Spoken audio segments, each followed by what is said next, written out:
Hai sahabat-sahabat channel Sabar Talks. Bayangkan, di balik senyum seorang istri yang percaya penuh pada rumah tangganya, tersimpan rahasia gelap yang menusuk jiwa. Bagaimana rasanya saat orang yang paling kau cintai, suami yang kau banggakan, justru bersanding diam-diam dengan sahabatmu sendiri? Detik itu, duniaku hancur seketika. Dan inilah kisah nyata yang akan membuatmu bertanya, siapa sebenarnya yang bisa kita percaya? Namun sebelumnya, kalau kamu suka cerita yang menyentuh hati, klik subscribe sekarang juga ya. Jangan lupa like videonya, dan tulis di komentar kamu nonton dari mana. Siapa tahu, ada teman satu kota di sini. Dan sekarang, mari kita mulai kisah hari ini. Aku masih ingat jelas, bagaimana awal mula kehidupan rumah tanggaku terlihat begitu sempurna di mata orang lain. Setiap pagi, aku bangun dengan hati yang penuh rasa syukur. Di sampingku, ada seorang lelaki yang kusebut suami, yang selama ini kuanggap sebagai anugerah terbesar dalam hidupku. Dialah orang yang selama ini kucintai dengan segenap hatiku. Dialah orang yang kupikir akan menemaniku dalam suka maupun duka, hingga menua bersama. Hari-hari awal pernikahan kami penuh dengan tawa. Aku merasa seperti wanita paling beruntung di dunia. Suamiku sering membuatkan sarapan, meskipun hanya sekadar roti bakar dan segelas kopi. Aku pun selalu menyiapkan kebutuhannya, mulai dari kemeja yang sudah rapi disetrika, hingga bekal makan siang yang kubuat dengan sepenuh hati. Kehidupan rumah tangga kami terlihat seperti potret ideal yang sering ditampilkan dalam cerita-cerita indah. Di tengah kebahagiaan itu, ada satu orang yang selalu hadir dan menjadi bagian penting dalam hidupku, yaitu sahabatku. Kami sudah berteman sejak kecil. Kami tumbuh bersama, berbagi rahasia, bahkan saling menopang ketika ada masalah. Aku percaya penuh padanya, sama seperti aku percaya pada suamiku. Sahabatku sering datang ke rumah, dan suamiku tampak akrab dengannya. Kadang mereka bercanda ringan, dan aku hanya ikut tertawa. Tak ada rasa curiga sedikit pun, karena dalam pikiranku, sahabat adalah saudara, dan suami adalah belahan jiwa. Bagaimana mungkin ada pengkhianatan dari orang-orang yang begitu dekat? Seiring berjalannya waktu, aku semakin yakin bahwa hidupku benar-benar lengkap. Aku punya keluarga kecil yang hangat, dan aku punya sahabat yang selalu siap menemaniku. Kami sering menghabiskan waktu bersama, memasak, menonton film, bahkan sekadar duduk di teras rumah sambil berbincang hingga larut malam. Saat itu, aku merasa hidupku tidak kekurangan apapun. Namun tanpa kusadari, semua keceriaan itu hanyalah permukaan. Ada sesuatu yang bersembunyi di balik senyum manis dan perhatian hangat yang kuterima. Sesuatu yang tidak pernah terlintas dalam pikiranku. Aku tidak tahu bahwa kehidupan yang kuanggap sempurna itu sebenarnya sedang retak perlahan. Retakan kecil yang nyaris tak terlihat, tapi perlahan melebar, menunggu saat yang tepat untuk menghancurkan segalanya. Pagi itu, aku menatap suamiku yang sedang bersiap berangkat kerja. Ia tampak tergesa-gesa, meski aku sudah menyiapkan semua kebutuhannya sejak subuh. Aku tersenyum dan memberinya bekal. Ia membalas dengan senyuman tipis, lalu buru-buru keluar tanpa banyak kata. Aku tidak merasa ada yang aneh. Aku pikir, mungkin ia sedang dikejar waktu atau ada pekerjaan mendesak. Sahabatku yang kebetulan datang pagi itu menepuk bahuku sambil tersenyum, mengatakan betapa beruntungnya aku memiliki suami yang bertanggung jawab. Aku tersenyum sambil mengangguk, percaya begitu saja. Hari-hari itu, aku masih buta. Buta akan tanda-tanda kecil yang seharusnya bisa kubaca. Aku tidak tahu bahwa senyuman tipis itu menyimpan rahasia besar. Aku tidak tahu bahwa kata-kata sahabatku sebenarnya mengandung makna yang jauh berbeda. Aku hanya tahu satu hal. Saat itu, aku masih merasa menjadi wanita paling bahagia di dunia. Aku tidak pernah menyadari bahwa kebahagiaan bisa berubah begitu cepat. Bahwa kepercayaan yang kubangun dengan tulus, ternyata bisa dihancurkan hanya dalam sekejap. Aku masih hidup dalam keyakinan bahwa suami dan sahabatku adalah dua orang yang akan selalu ada di sisiku. Tanpa pernah menduga bahwa merekalah yang justru akan menusukku dari belakang. Sejak hari itu, aku mulai merasakan ada yang berbeda. Perubahan itu awalnya samar, Seakan tidak nyata, tapi perlahan semakin jelas hingga membuatku gelisah setiap kali melihat gerak-geriknya. Suamiku yang biasanya selalu pulang tepat waktu, kini sering terlambat. Alasan yang ia berikan terdengar masuk akal. Sibuk di kantor, ada rapat mendadak, atau lembur karena deadline pekerjaan. Sebagai seorang istri, aku mencoba untuk mengerti. Aku selalu menyiapkan makan malam, menunggunya hingga larut, bahkan ketika mataku nyaris tak mampu terbuka lagi. Namun setiap kali ia tiba, sikapnya terasa dingin. Senyum tipisnya yang dulu menenangkan, kini lebih sering tampak dipaksakan. Pelukan hangat yang biasanya ia berikan setelah pulang kerja, perlahan menghilang. Aku hanya mendapatkan tepukan singkat di bahu, atau sekadar gumaman lelah. Saat aku bertanya tentang pekerjaannya, ia menjawab singkat, seolah tidak ingin memperpanjang percakapan. Aku berusaha menguatkan diri. Mungkin dia benar-benar sibuk, pikirku. Aku mencoba menenangkan hatiku dengan berkata bahwa semua ini hanyalah fase sementara.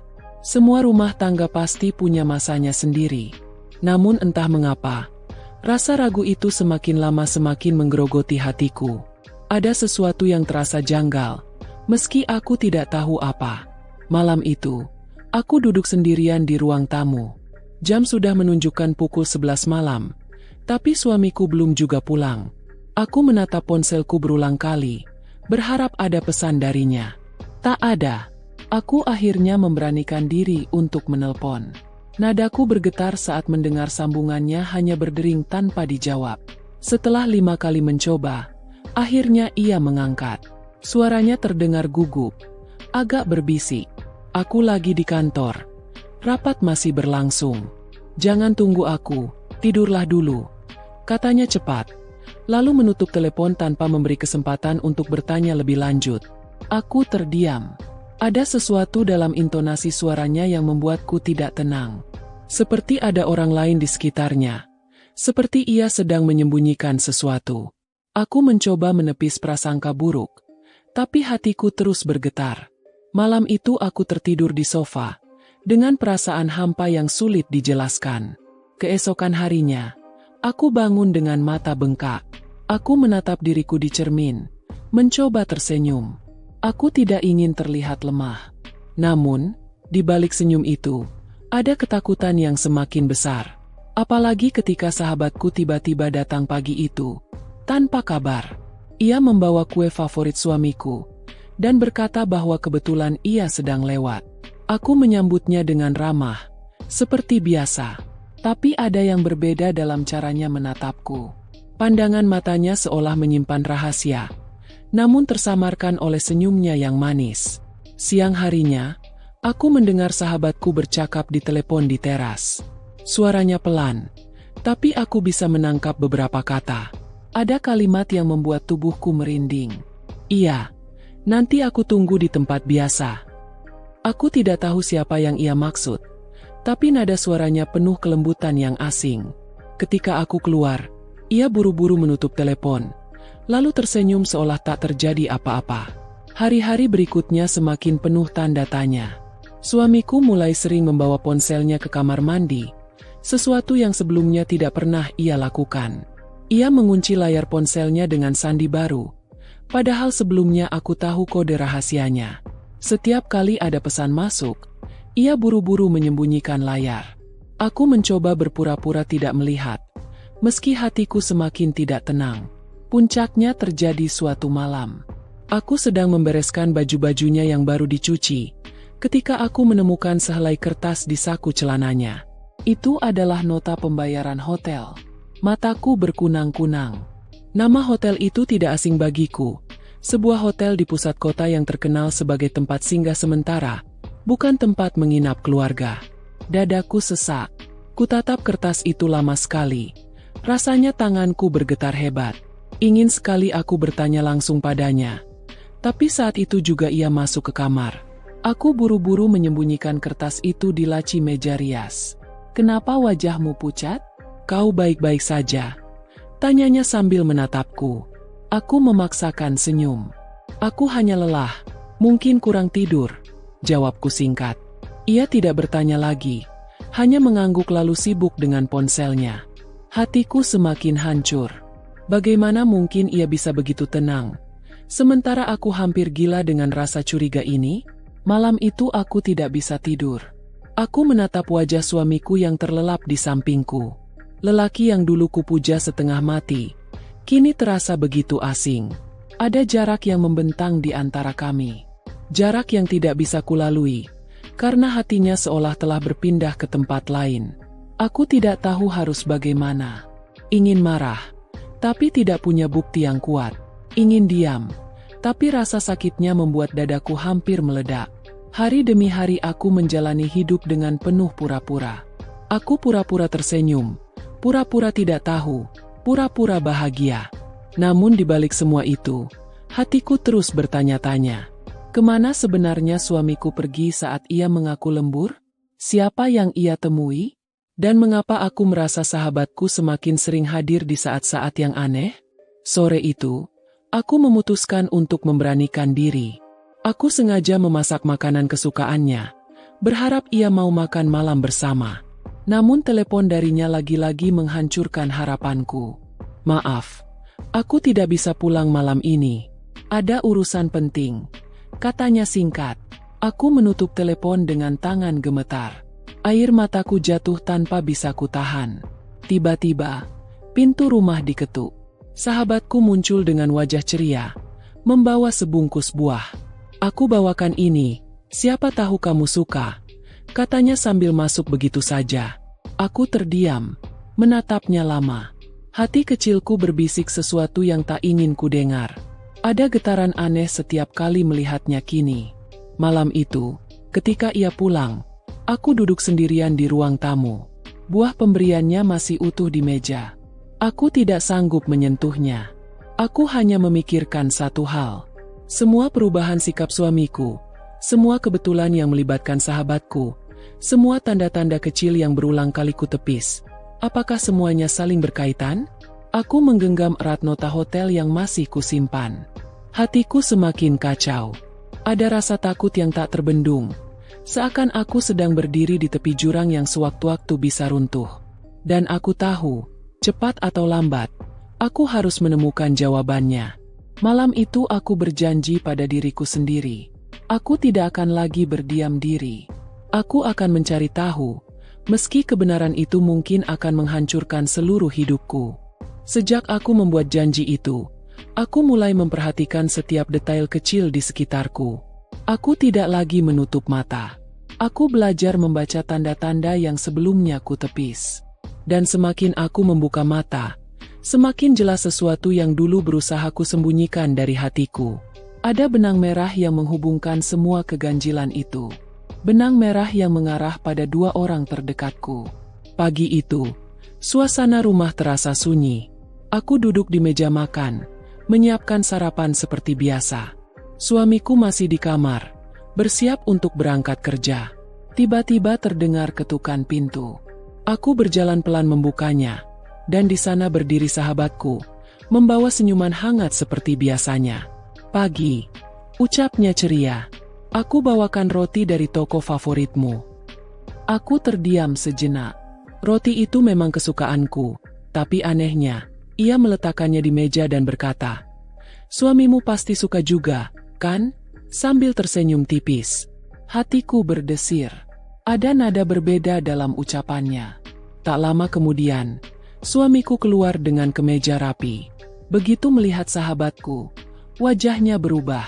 Ada cahaya yang sulit kujelaskan. Tidak ada salahnya seorang suami menyapa sahabat istrinya, tapi cara mereka bertukar tatapan terasa begitu berbeda. Seolah ada bahasa rahasia yang hanya mereka berdua mengerti. Aku mencoba menepis rasa itu, berpura-pura sibuk dengan cangkir teh di tanganku. Tapi mataku tak bisa bohong. Aku melihat jelas bagaimana sahabatku menatap suamiku. Bagaimana senyum mereka tersambung terlalu lama. Hari-hari berikutnya, keanehan itu semakin nyata. Sahabatku semakin sering datang dengan alasan sepele. Kadang ia mengatakan ingin meminjam buku. Kadang hanya mampir sebentar untuk mengantarkan makanan. Tapi entah mengapa, kedatangannya selalu tepat di saat suamiku sedang ada di rumah. Suatu sore, Aku sedang mencuci piring di dapur ketika ku dengar suara tawa mereka dari ruang tamu. Tawa yang begitu renyah, penuh kebersamaan. Aku berhenti, menyekat tangan dengan handuk, lalu berdiri diam di balik pintu. Aku tidak percaya kamu masih ingat hal itu. Suara suamiku terdengar hangat. Aku ingat semua, bahkan hal-hal kecil yang orang lain mungkin sudah lupa. Sahabatku menjawab sambil tertawa. Hatiku tercekat. Aku tahu percakapan itu mungkin terdengar biasa, tapi nada intim dalam suara mereka membuat dadaku sesak. Itu bukan sekadar obrolan ringan. Itu seperti percakapan dua orang yang menyimpan kenangan bersama. Malam itu aku tidak bisa tidur. Bayangan tawa mereka berulang kali terngiang di kepalaku. Aku merasa seolah menjadi orang asing di rumahku sendiri. Aku ingin bertanya langsung, tapi aku takut mendengar jawabannya. Aku takut. Apa yang selama ini kutakutkan benar-benar nyata. Beberapa hari kemudian, aku mendapat undangan arisan dari tetangga. Aku memutuskan untuk pergi, meski hatiku sedang kacau. Aku pikir, mungkin dengan bertemu orang lain, pikiranku bisa sedikit teralihkan. Tapi ternyata, dunia seakan tak mau membiarkanku beristirahat. Seorang ibu-ibu yang cukup dekat denganku menepuk bahuku saat acara hampir selesai. Aku tidak bermaksud ikut campur, katanya pelan. Tapi, aku sering melihat suamimu belakangan ini. Dia sering bersama seorang wanita. Aku harap aku salah, tapi rasanya wanita itu tidak asing. Mirip dengan sahabatmu. Darahku berdesir. Aku berusaha menahan ekspresi agar tidak terlihat terguncang. Aku tersenyum tipis, berpura-pura tidak terkejut. Tapi dalam hatiku, kata-katanya menusuk seperti pisau. Jadi bukan hanya aku yang merasakan. Orang lain pun melihat. Ketika pulang, aku mendapati rumah kosong. Suamiku bilang ada rapat mendadak. Sahabatku juga tidak muncul hari itu. Aku duduk di ruang tamu, menatap kosong ke arah pintu. Dalam keheningan itu, aku membuat keputusan. Aku harus tahu kebenarannya. Esoknya, aku sengaja berkata pada suamiku bahwa aku akan ke rumah orang tuaku. Aku ingin melihat reaksinya. Benar saja, wajahnya sedikit berubah. Ia berusaha menyembunyikan ekspresi, tapi aku bisa membaca kegugupannya. Oh, ya sudah, hati-hati di jalan, katanya. Aku tidak benar-benar pergi. Aku menunggu, dan dugaanku terbukti. Tidak lama setelah aku pergi, sahabatku datang. Aku melihat dari jendela lantai atas. Jantungku berdegup kencang saat melihat suamiku keluar menyambutnya. Mereka tidak tahu aku masih ada di rumah. Aku mendengar samar suara mereka dari ruang tamu. Tidak jelas, tapi cukup untuk membuatku gemetar. Mereka bicara dengan nada yang tidak pernah kuterima lagi dari suamiku. Nada penuh perhatian. Nada yang seharusnya hanya untukku. Hatiku hancur. Ingin rasanya aku turun saat itu juga, menampar kenyataan yang begitu jelas di depan mata. Tapi aku menahan diri. Aku ingin bukti yang lebih kuat. Aku ingin mereka sendiri yang memperlihatkan wajah asli mereka. Hari demi hari, aku semakin terjebak dalam permainan pura-pura. Aku tersenyum di depan mereka, padahal hatiku berteriak. Aku memasak untuk suamiku. Padahal aku tahu mungkin ia menikmati makanan lain bersama sahabatku. Aku mendengar tawa sahabatku. Padahal aku tahu ia sedang mencuri kebahagiaan yang seharusnya menjadi milikku. Sampai akhirnya, sebuah kejadian membuat segalanya semakin jelas. Suatu malam, suamiku pulang lebih awal. Aku hampir tidak percaya. Aku menyambutnya dengan senyum, mencoba menyingkirkan semua curiga. Tapi kemudian, ponselnya berdering. Ia tampak panik, buru-buru ke teras untuk menjawab. Aku diam-diam mengikutinya. Aku tidak bisa lama-lama. Istriku ada di rumah, bisiknya. Suaranya penuh kecemasan. Aku tertegun. Jelas sekali, itu bukan urusan pekerjaan. Dan aku tahu, kepada siapa ia berbicara. Malam itu aku menangis sejadi-jadinya. Aku merasa terjebak dalam lingkaran pengkhianatan yang tidak pernah kubayangkan. Dua orang terdekatku, orang yang kucintai dan kupercaya, ternyata menyimpan rahasia yang bisa menghancurkan seluruh hidupku. Aku tidak tahu sampai kapan aku bisa menahan ini. Tapi satu hal yang pasti, kedekatan mereka bukan lagi sekadar kebetulan. Ada sesuatu yang mereka sembunyikan dariku. Sesuatu yang cepat atau lambat akan terbongkar. Dan aku harus siap menghadapi hari itu. Sejak malam penuh air mata itu, aku semakin peka terhadap setiap tanda kecil yang muncul di sekelilingku. Apapun yang dulu kuanggap sepele, kini tampak seperti potongan puzzle yang mengarah pada satu kenyataan pahit. Setiap detik bersamanya kini terasa menegangkan. Seolah aku sedang menunggu sebuah bom waktu yang kapan saja bisa meledak. Suamiku semakin sulit ditebak. Kadang ia pulang dengan wajah lelah dan penuh kebisuan. Kadang ia justru terlihat terlalu ceria. Seakan ada kebahagiaan lain yang disembunyikannya. Dan setiap kali ponselnya berbunyi, aku merasakan sesuatu yang meremas jantungku. Ia selalu buru-buru meraih ponselnya, membalik layar agar aku tidak bisa melihat siapa pengirim pesan. Suatu sore, ketika ia mandi, ponselnya tertinggal di meja makan. Aku menatap benda itu lama sekali, seolah benda kecil itu bisa memberi jawaban dari semua tanda tanya dalam kepalaku. Tanganku bergetar saat hendak meraihnya, tapi sebelum sempat kubuka, terdengar suara pintu kamar mandi. Aku terlonjak, buru-buru menyingkir, berpura-pura sibuk membereskan piring. Ia keluar sambil meraih ponsel itu, lalu menatapku sekilas dengan sorot penuh curiga. "Ada yang kau cari di sini?" tanyanya datar. Aku menelan ludah, berusaha tersenyum. "Tidak, aku hanya beres-beres." Ia mengangguk singkat, tapi sorot matanya membuatku merasa seolah aku sedang berada di ruang interogasi. Hati kecilku semakin yakin, ada sesuatu yang ia sembunyikan. Kecurigaan itu semakin kuat ketika suatu malam, aku masuk ke mobilnya untuk mengambil jaket.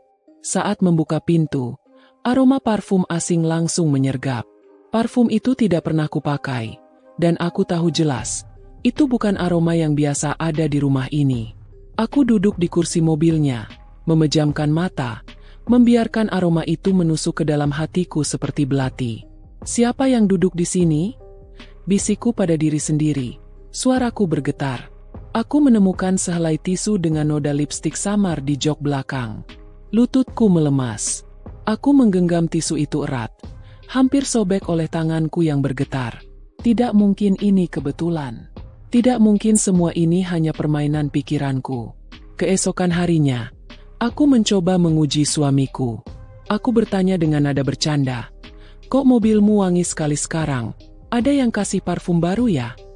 Ia menoleh cepat, lalu tersenyum kaku. "Oh, itu parfum dari kantor. Mungkin terbawa karena teman duduk di mobil." Jawabannya terlalu cepat, terlalu rapi, seperti sudah disiapkan sebelumnya. Aku hanya tersenyum tipis, menelan semua rasa sakit itu sendirian. Sementara itu, sahabatku semakin menunjukkan tanda-tanda aneh. Suatu kali, aku memergokinya sedang sibuk dengan ponselnya di ruang tamu. Ia mengetik dengan senyum yang tidak pernah kuterima lagi dari suamiku. Saat ia menyadari aku datang, ia buru-buru menyembunyikan ponselnya ke dalam tas. "Apa kabar? Kau terlihat lelah," katanya cepat, mengalihkan pembicaraan. Aku menatapnya lama. Senyumnya tetap sama, tapi ada sesuatu di matanya yang tidak bisa ia sembunyikan. Ada kegugupan yang jelas, meski ia berusaha menutupinya dengan ramah tamah palsu. Hari-hari berikutnya, tanda-tanda itu semakin menggangguku. Aku sering menemukan suamiku menghilang dengan alasan rapat, tapi ketika kuhubungi, nada bicaranya terdengar seperti sedang berbisik. Suaranya seperti sedang berusaha menutupi keramaian di sekelilingnya.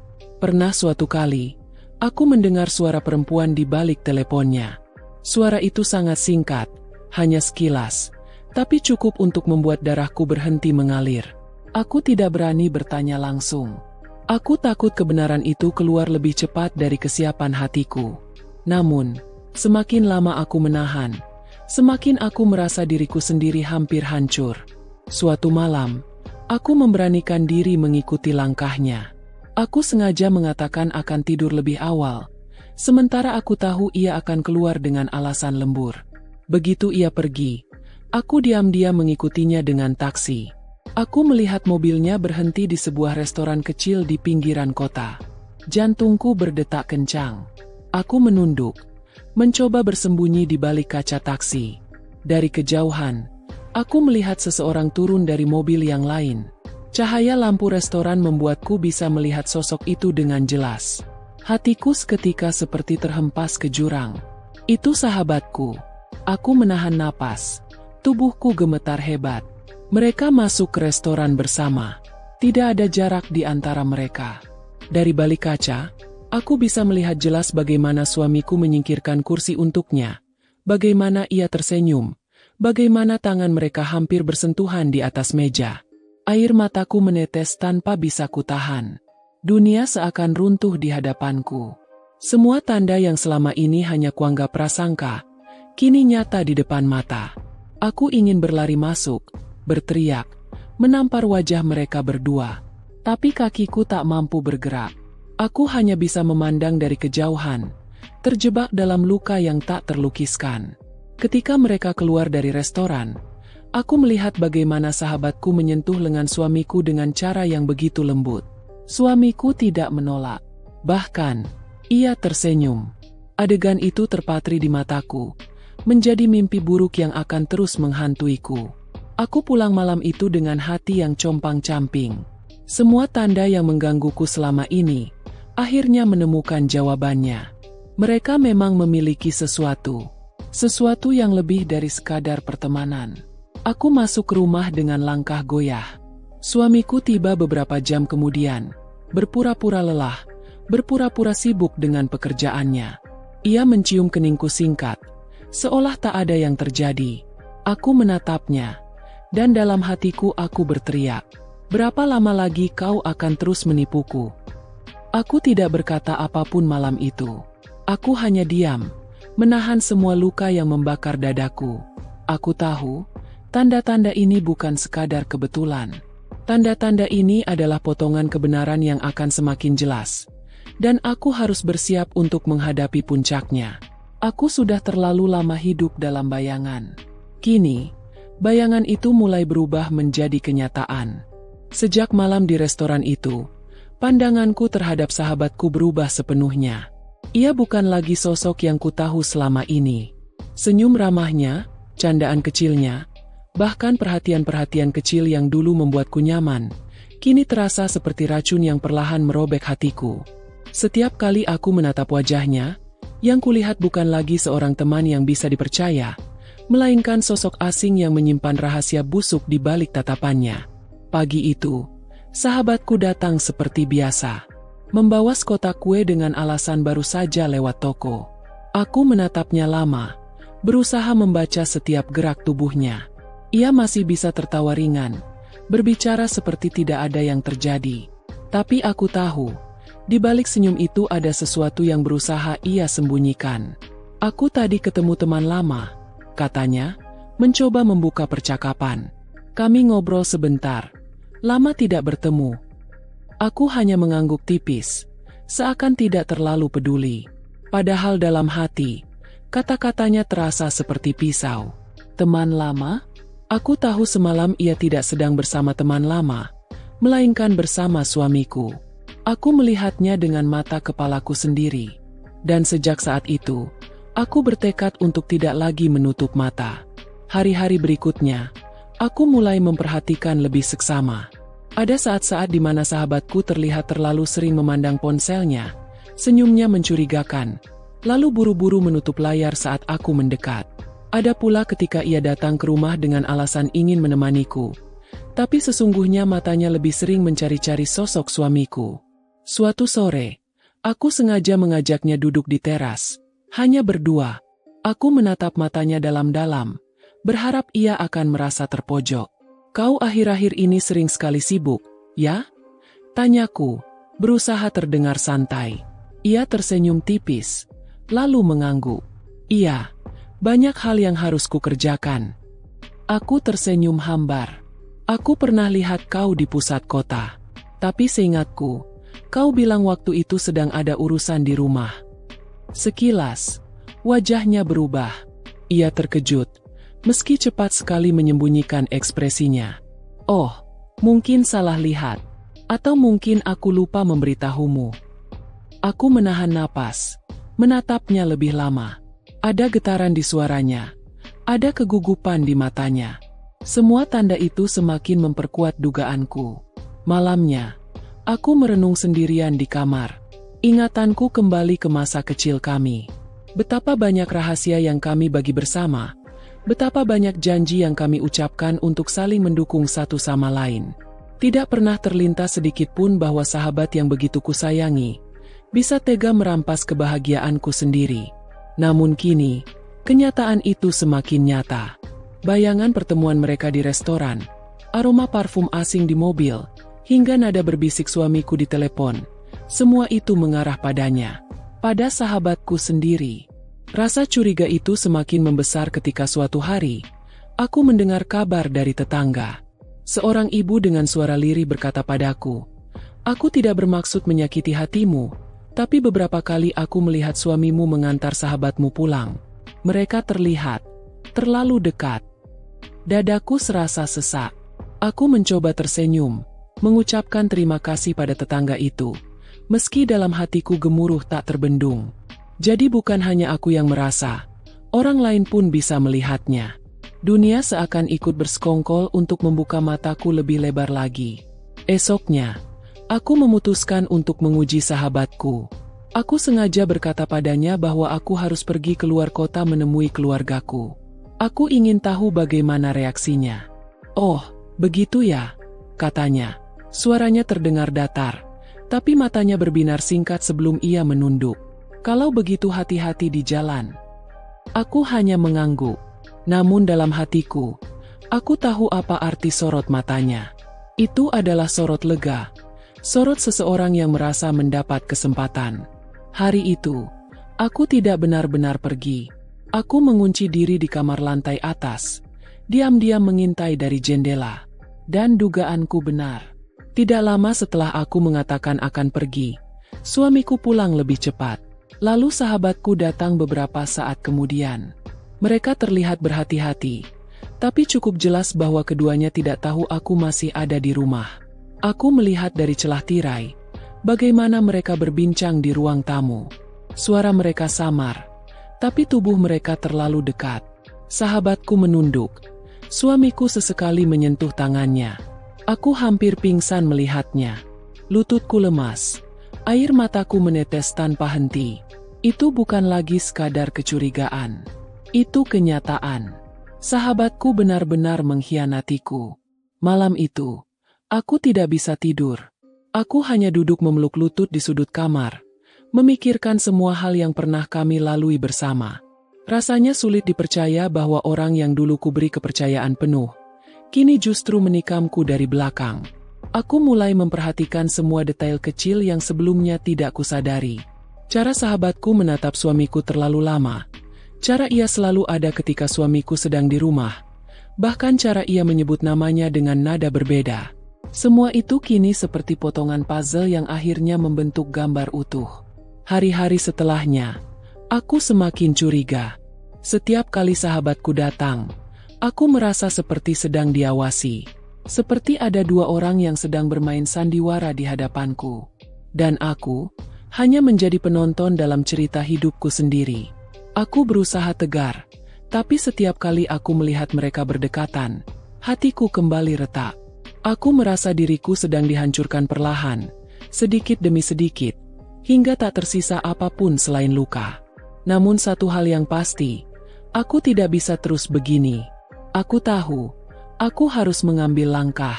Aku harus menemukan kebenaran yang lebih jelas, lebih tegas. Karena semakin lama aku membiarkan ini, semakin dalam luka yang mereka goreskan di hatiku. Dan aku tahu, waktu itu akan segera datang. Waktu di mana semua kedok mereka akan terbongkar. Sejak saat itu, aku berhenti menjadi penonton dalam hidupku sendiri. Aku tidak ingin lagi duduk diam sambil menahan luka. Sementara dua orang yang paling kupercaya mengukir kebahagiaan di atas penderitaanku. Jika mereka bermain di belakangku, maka aku akan menjadi saksi mata dari permainan kotor itu. Aku akan membuka semua topeng mereka, meski hatiku harus hancur berkeping-keping. Pagi itu, Aku sengaja memasang wajah tenang di depan suamiku. Aku menyiapkan sarapan seperti biasa, seolah tidak terjadi apa-apa.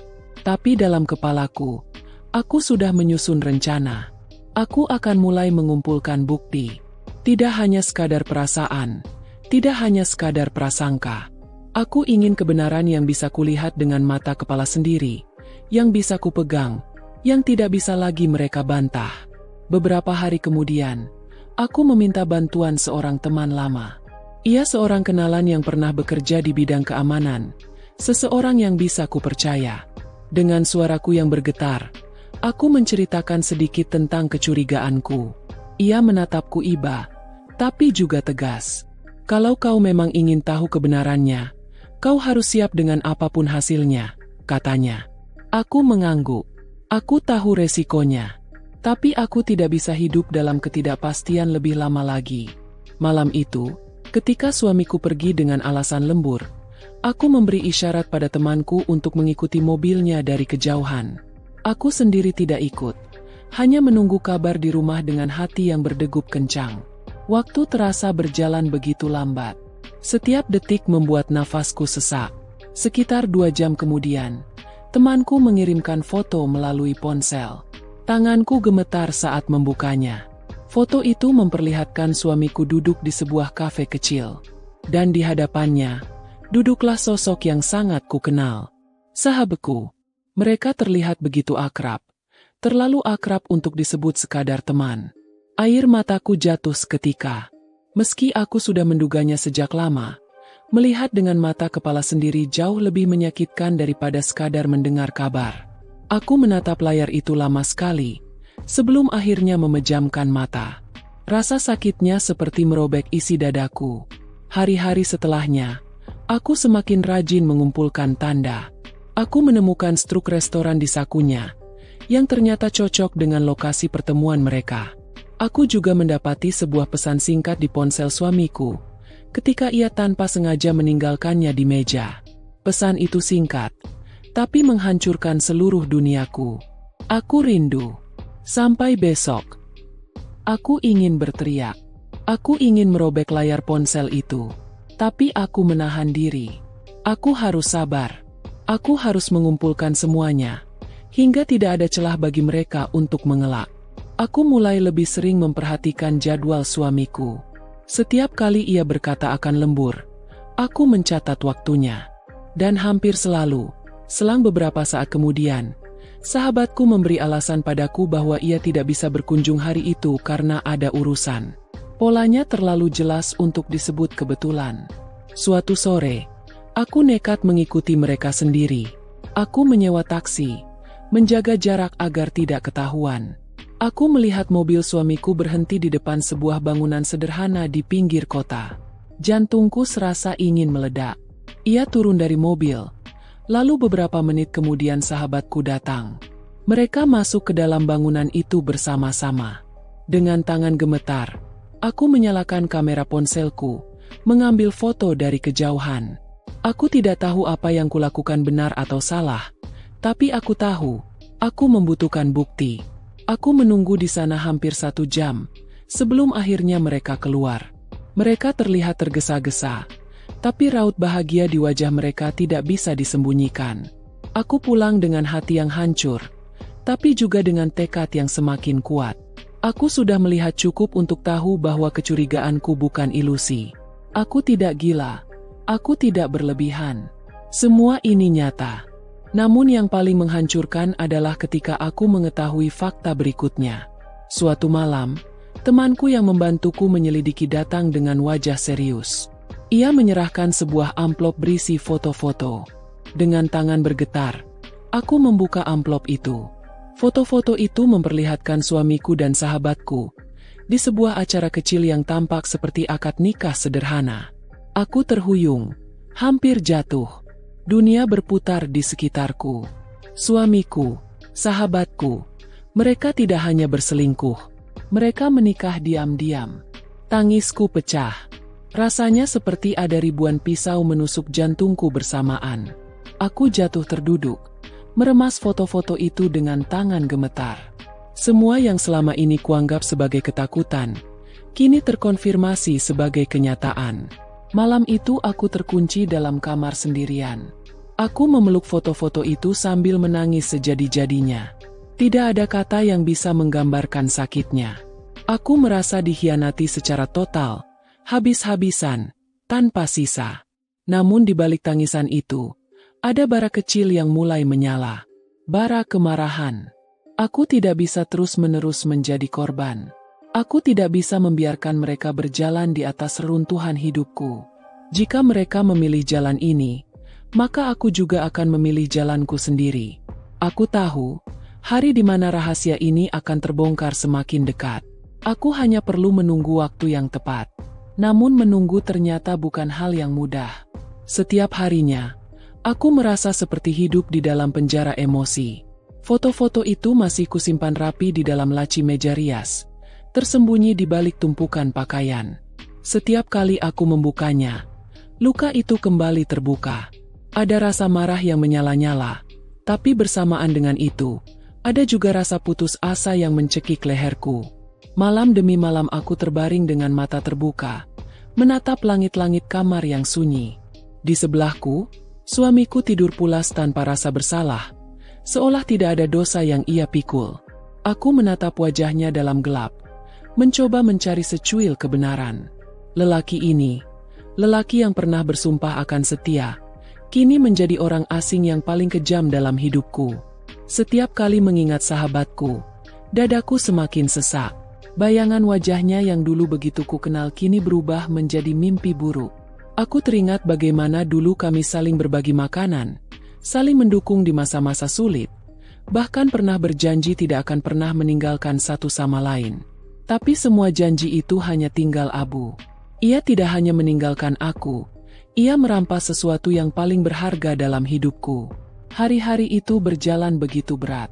Aku menjalani rutinitas dengan tubuh yang masih berdiri, tapi jiwaku serasa mati. Saat memasak, aku hanya bergerak seperti robot. Saat berbicara, suaraku terdengar hampa. Bahkan senyumku kini terasa asing di wajahku sendiri. Aku mulai menjaga jarak dengan sahabatku. Jika ia datang, aku hanya melayani percakapan seperlunya. Aku tidak lagi tertawa, tidak lagi antusias. Dan ia tampaknya menyadarinya, meski ia berusaha menutupinya dengan ramah tamah seperti biasa. Tapi semakin ia mencoba berpura-pura, semakin aku melihat wajah aslinya. Setiap senyumnya kini seperti pisau yang menusukku tanpa ampun. Suatu malam, aku duduk sendirian di ruang tamu. Rumah sunyi, hanya suara detik jam yang terdengar. Aku membuka amplop berisi foto-foto itu sekali lagi. Tanganku bergetar saat menatap gambar pernikahan mereka. Ada senyum lega di wajah suamiku. Ada cahaya bahagia di mata sahabatku. Dua wajah yang dulu kucintai dan kupercaya, kini menjadi wajah pengkhianat yang tidak akan pernah bisa kulupakan. Air mataku jatuh membasahi foto itu. "Kenapa kalian tega?" bisikku. "Kenapa harus aku yang kalian sakiti?"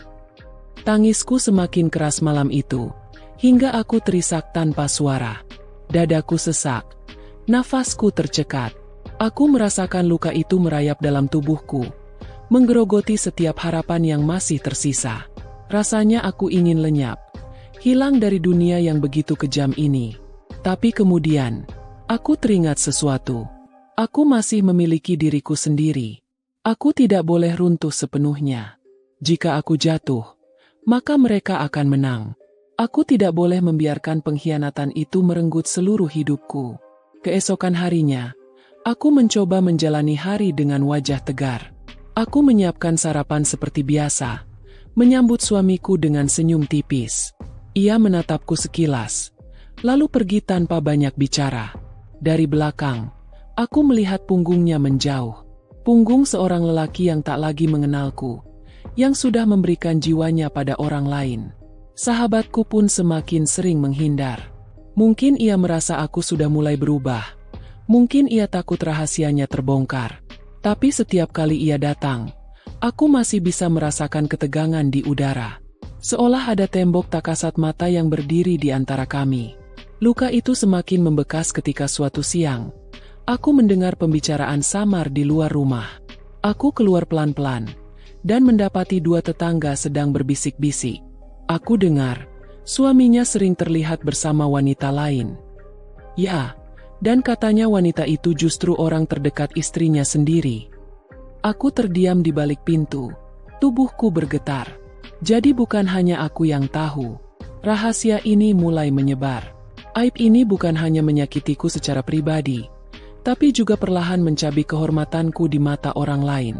Malam itu, aku menutup wajah dengan bantal dan menangis tanpa suara.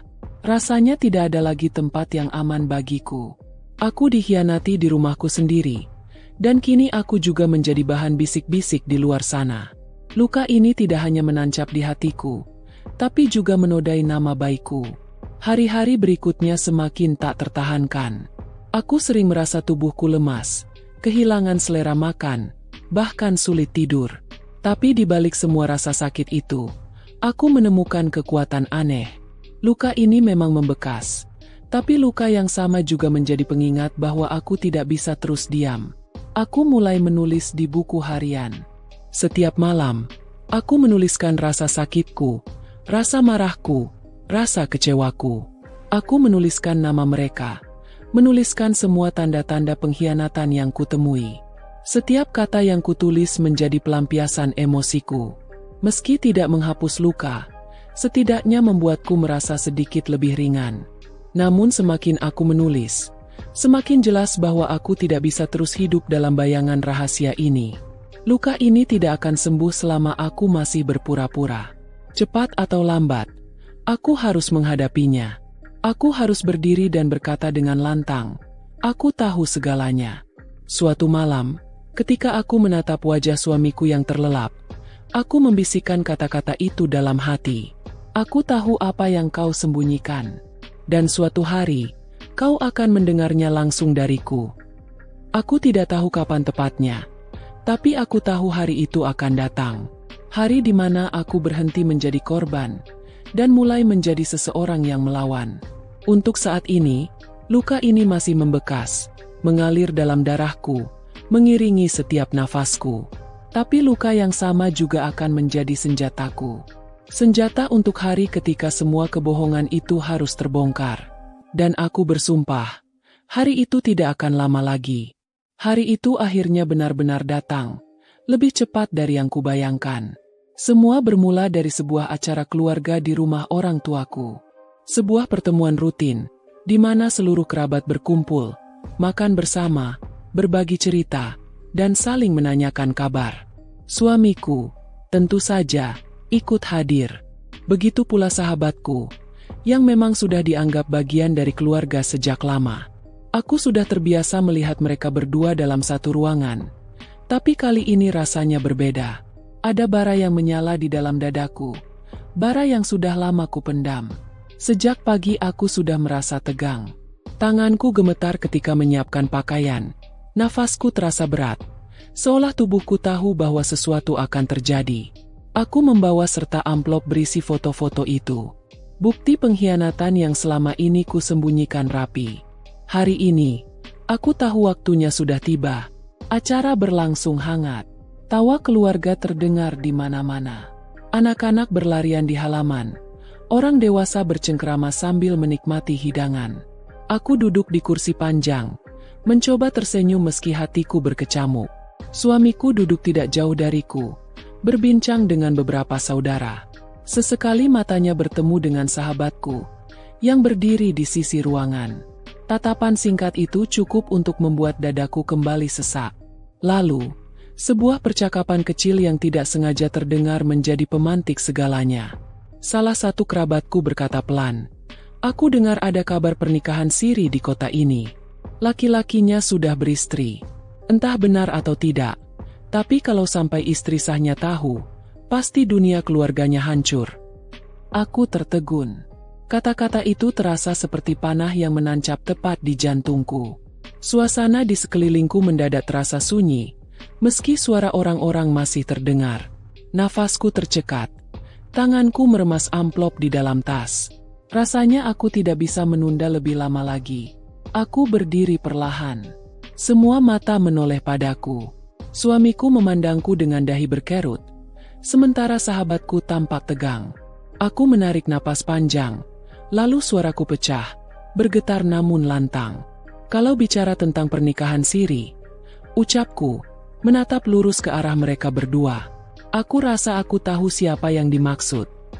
Ruangan mendadak hening. Semua mata kini tertuju padaku. Suamiku terlihat pucat, sementara sahabatku menunduk. Wajahnya berubah merah padam. Aku membuka tas, mengeluarkan amplop itu dengan tangan gemetar. Inilah yang selama ini kusembunyikan. Bukti pengkhianatan yang dilakukan oleh suamiku dan sahabatku sendiri. Aku meletakkan foto-foto itu di meja. Satu persatu kerabat mendekat, melihat dengan mata kepala mereka sendiri. Foto pertemuan di kafe, foto mereka berdua masuk ke sebuah bangunan bersama, hingga foto yang paling menghancurkan, foto akad nikah sederhana mereka. Suara bisik-bisik langsung pecah di ruangan. Wajah-wajah terkejut, tak percaya, dan marah memenuhi sekelilingku.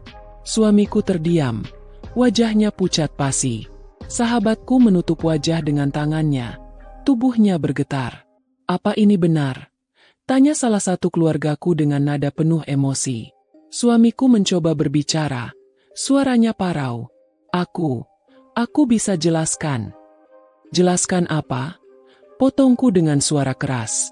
Air mataku menetes. Tapi aku berdiri tegak. "Kau mengkhianatiku. Kau menikah diam-diam dengan sahabatku sendiri. Apa yang harus kau jelaskan lagi? Bukankah foto-foto ini sudah cukup jelas?" Sahabatku menangis pelan. Suaranya hampir tidak terdengar. Aku tidak bermaksud. Tidak bermaksud." Aku menatapnya tajam. "Kau mencuri suamiku, dan kau menyebut itu tidak bermaksud? Kau adalah orang yang paling kupercaya. Aku menyerahkan semua rahasiaku padamu, dan inilah balasanmu." Suasana semakin panas. Beberapa keluargaku mencoba menenangkanku, tapi aku sudah tidak bisa lagi menahan semua emosi ini. Semua luka yang selama ini kutahan pecah malam itu, di hadapan semua orang. Suamiku akhirnya membuka mulut. Nadanya putus asa. Aku memang salah. Aku jatuh cinta padanya. Aku tidak bisa menahan perasaan ini. Tapi aku masih sayang padamu." Aku menertawakan kata-katanya. Tawa yang penuh kepedihan. "Sayang? Kau menyebut itu sayang? Kau menikah diam-diam dengan sahabatku sendiri. Lalu masih berani bilang kau menyayangiku? Kau tidak hanya menghancurkan rumah tangga ini, kau juga merobek persahabatan yang sudah kuanggap seperti saudara sendiri." Air mata mengalir deras di pipiku. Ruangan dipenuhi suasana mencekam. Tidak ada lagi tawa, tidak ada lagi keceriaan. Hanya keheningan, diselingi isak tangis dan tatapan penuh kekecewaan. Sahabatku akhirnya bersuara. Suaranya parau. "Aku minta maaf. Aku tidak bisa mengendalikan hatiku." Aku menatapnya dengan mata penuh amarah dan luka. "Hatimu? Hatimu lebih penting daripada persahabatan kita? Hatimu lebih berharga daripada keluarga yang kupertahankan dengan seluruh jiwa raga? Kau menghancurkan segalanya hanya demi kepuasan sesaat." Ia menunduk, menangis semakin keras. Sementara itu, suamiku hanya duduk terdiam, wajahnya tertutup tangan. Malam itu, rahasia yang selama ini mereka sembunyikan terbongkar dengan cara yang paling menyakitkan. Semua keluarga kini tahu, semua mata kini melihat. Tidak ada lagi ruang untuk berbohong, tidak ada lagi alasan untuk bersembunyi. Aku berdiri di tengah ruangan, tubuhku gemetar, air mataku tak berhenti mengalir. Mulai malam ini, aku tidak akan pernah lagi melihat kalian sama seperti dulu. Kau, suamiku, dan kau, sahabatku, telah mati dalam hatiku. Kalimat itu membuat ruangan kembali hening. Tidak ada seorang pun yang berani berbicara. Semua hanya menatap, dengan tatapan iba, marah, dan kecewa. Aku berbalik, melangkah keluar dari ruangan dengan tubuh yang masih bergetar. Di belakangku, suara tangis sahabatku dan suara parau suamiku terdengar samar. Tapi aku tidak menoleh lagi. Aku tidak peduli. Malam itu, semuanya sudah jelas. Rahasia itu sudah terbongkar. Dan aku tahu, hidupku tidak akan pernah sama lagi setelah ini. Beberapa hari setelah rahasia itu terbongkar di depan keluarga, rumahku terasa seperti ladang perang yang hening. Suamiku berusaha mendekat, berbicara dengan nada memohon, namun aku menolaknya. Aku memilih diam, membiarkan jarak di antara kami semakin jauh. Tapi di dalam hatiku, aku tahu, pertempuran sesungguhnya belum selesai. Malam itu, aku memanggil mereka berdua. Suamiku duduk di ruang tamu dengan wajah lelah, sementara sahabatku datang dengan mata sembab, seolah baru selesai menangis berhari-hari. Aku duduk di hadapan mereka, menatap tanpa kata. Suasana begitu tegang, hanya suara jam dinding yang terdengar. Aku ingin satu hal saja. Suaraku akhirnya pecah, parau namun tegas. Aku ingin kalian jujur. Tidak ada lagi alasan, tidak ada lagi kebohongan. Katakan padaku, kenapa? Suamiku menunduk, tangannya meremas celana. Aku lemah. Aku jatuh cinta padanya tanpa bisa mengendalikan diriku. Aku tahu ini salah, tapi aku tidak bisa berhenti. Aku menyesal. Aku menatapnya tajam. Menyesal setelah apa? Setelah menikahinya diam-diam? Setelah membuatku terlihat bodoh di depan semua orang?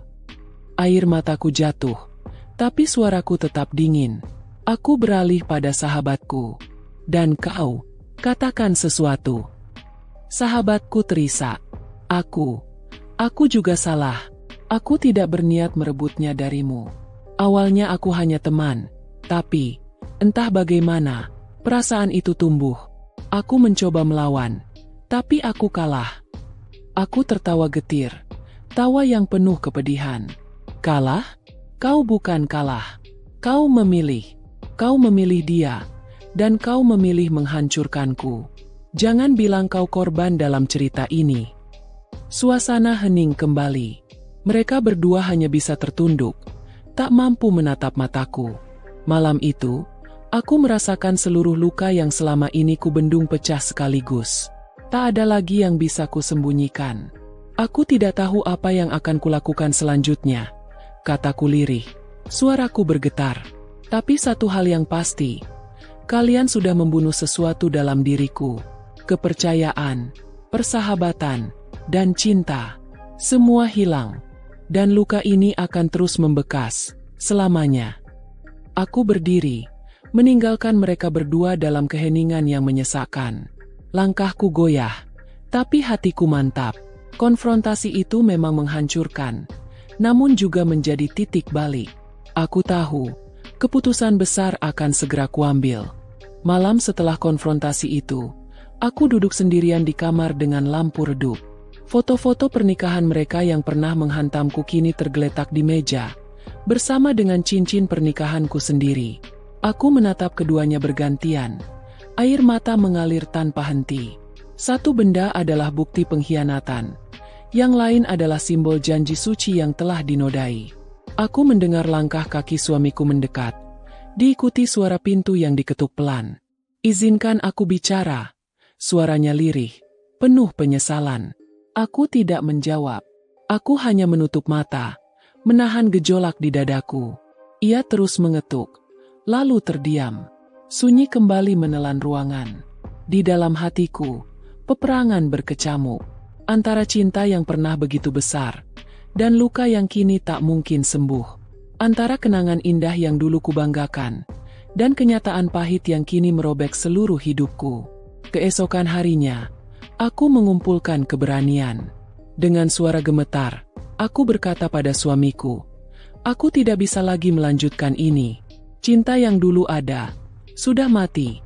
Yang tersisa hanya luka. Dan aku tidak ingin hidup dengan luka ini selamanya. Wajahnya hancur, suaranya pecah. Jangan lakukan ini. Aku masih ingin memperbaikinya. Aku menatapnya dengan mata basah. Tidak ada yang bisa diperbaiki. Kau sudah membuat pilihanmu. Begitu juga aku. Sahabatku mencoba mendekat. Air matanya jatuh deras. Aku mohon, jangan benci aku seumur hidupmu. Aku menggeleng. Air mataku jatuh semakin deras. Aku tidak perlu membencimu, tapi aku tidak akan pernah bisa memaafkanmu. Dengan langkah berat, aku melepas cincin di jariku. Rasanya seperti melepaskan sebagian dari diriku sendiri, tapi juga seperti menarik keluar duri yang selama ini menusuk hatiku. Aku meletakkannya di meja, tepat di atas foto-foto itu. Malam itu, aku meninggalkan rumah dengan koper kecil di tangan. Aku tidak tahu kemana harus pergi, tapi aku tahu satu hal, aku tidak akan kembali ke kehidupan yang dipenuhi pengkhianatan ini. Langkahku memang goyah, tapi setiap langkah adalah awal baru. Awal dari hidup yang mungkin penuh luka, tapi setidaknya bukan hidup yang penuh kebohongan. Aku tahu, keputusan ini adalah yang paling berat dalam hidupku, tapi juga yang paling benar. Dan untuk pertama kalinya setelah sekian lama, aku merasa bebas.